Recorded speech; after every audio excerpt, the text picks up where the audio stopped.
हिवाळी अधिवेशनाच्या पहिल्याच दिवशी नवाब मलिक यांची जी आहे विधानभवनात एंट्री झाली आणि सत्ताधारी बाकावरती बसल्यानंतर देवेंद्र फडणवीस यांनी अजित पवारांना पत्र लिहिलं आहे। त्यामुळे नव्या वादाला तोंड फुटलेलं पाहायला मिळते। भाजपची भूमिका समोर आल्यानंतर शिवसेना शिंदे गटाची नेमकी काय भूमिका आहे हे जाणून घेण्यासाठी आपल्यासोबत मंत्री उदय सामंत आहे।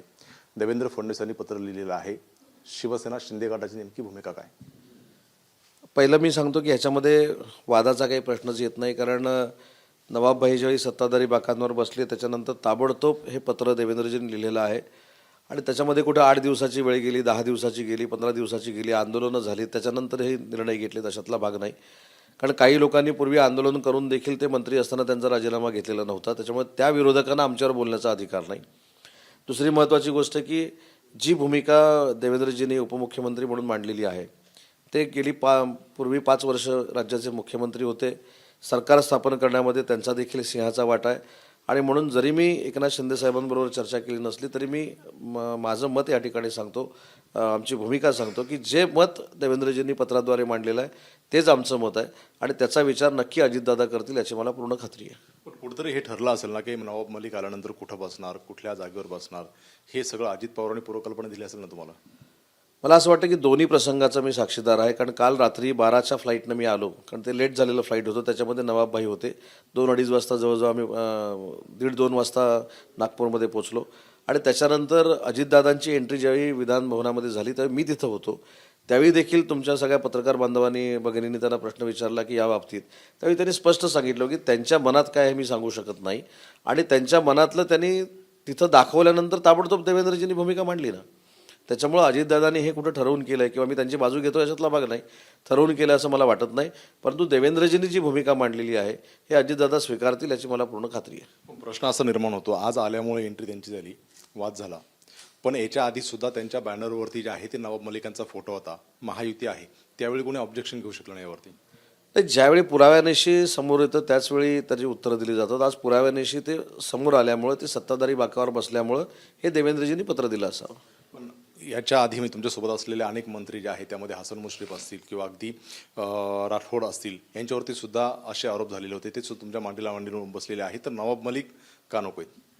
नाही, आरोपामध्ये त्यांच्या चौकशा देखील कदाचित झालेल्या होत्या असतील, परंतु ते आरोप आणि यांच्यावरचे आरोप याच्यामध्ये जमीन आसमानाचा फरक आहे। तो उल्लेख त्यांनी पत्रामध्ये केला आहे। आणि विशेषतः पत्रामध्ये त्यांनी असं लिहिलं आहे की मला नवाबभाईंना विरोध करायचा म्हणून मी करत नाही किंवा त्यांच्याबद्दल आकस आहे म्हणून मी करत नाही, तर देशाच्या भवितव्यासाठी आणि देशासाठी आपण सर्वतोपरी पहिलं काहीतरी केलं पाहिजे, असं त्यांचं पत्र आहे।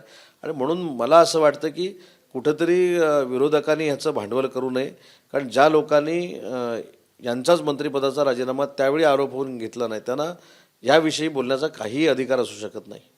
पण राष्ट्रवादी अजित पवार गटाचं म्हणणं असं आहे की हा आमच्या पक्षाचा प्रश्न आहे, त्यामुळं आम्ही काय निर्णय घ्यावा तो आमचा प्रश्न आहे। मला तर असं वाटतं की तुम्ही आता मगासपासून मला प्रश्न विचारता, मी माझं मत मांडलं नाही किंवा मी काय करणार आहे किंवा माझा पक्ष काय करणार आहे, मीच काय करणार अशी भूमिका नाही। शेवटी माझ्या पक्षाचे मुख्य नेते शिवसेनेचे हे आदरणीय एकनाथ शिंदे साहेब आहेत, राष्ट्रवादीचे अजितदादा आहेत, BJPचे सर्वेसर्वा देवेंद्रजी आहेत, हे तिघं ह्याच्यामध्ये लक्ष घालून चर्चा करतील ना। त्याच्यामध्ये अजून काहीतरी त्याच्यामध्ये कॉन्ट्रोवर्सी निर्माण व्हावी यासाठी माझ्यासारख्यानं वक्तव्य का करावं?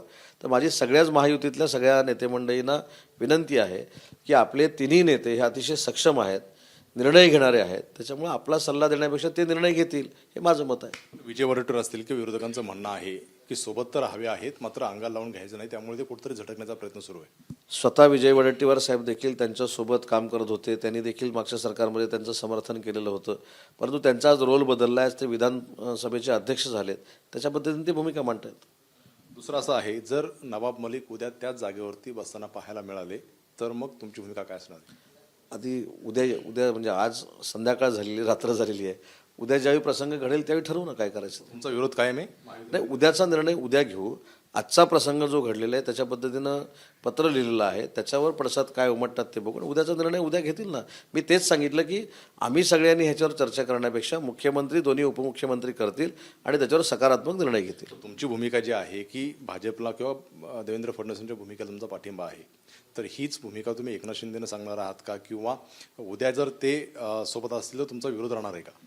मी मगाशी देखील सांगितलं की आम्ही त्यांना सांगायची काहीच गरज नाही, ते तिघही महाराष्ट्र जाणतात, महाराष्ट्रातली लोक जाणतात, विरोधकांना जाणतात, म्हणूनच ते एवढ्या मोठ्या घडामोडी करू शकले ना. माझ्या सल्ल्याने त्यांनी केली नाही किंवा आमच्या पार्टीच्या अनेक लोकांच्या सल्ल्याने केली नाही किंवा राष्ट्रवादीच्या खालच्या लोकांच्या सल्ल्याने अजितदादांनी केली नाही किंवा हे फार मोठा जो 15 महिन्यापूर्वी प्रसंग झाला त्याच्यामध्ये देवेंद्रजींच्या लोकांना कोणाला माहीत पण नव्हतं. त्याच्यामुळे एवढ्या ताकदीचे हे 3 लीडर आहेत, त्यांना काय आम्ही सांगायची आवश्यकता नाही, ते त्यांच्या पद्धतीने त्यांचे निर्णय घेऊ शकतात. पाहतोय आपण देवेंद्र फडणवीस यांनी जी भूमिका घेतलेली आहे तीच आमची भूमिका आहे. त्यामुळे आता उद्या नवाब मलिक आपल्या जागेवर बसतात की जागा बदलतात हे सुद्धा पाहणं महत्त्वाचं राहणार आहे. कॅमेरामन सचिन शिंदेसह राजू सोनवणे, एबीपी माझा, नागपूर. एबीपी माझा, उघडा डोळे बघा नीट.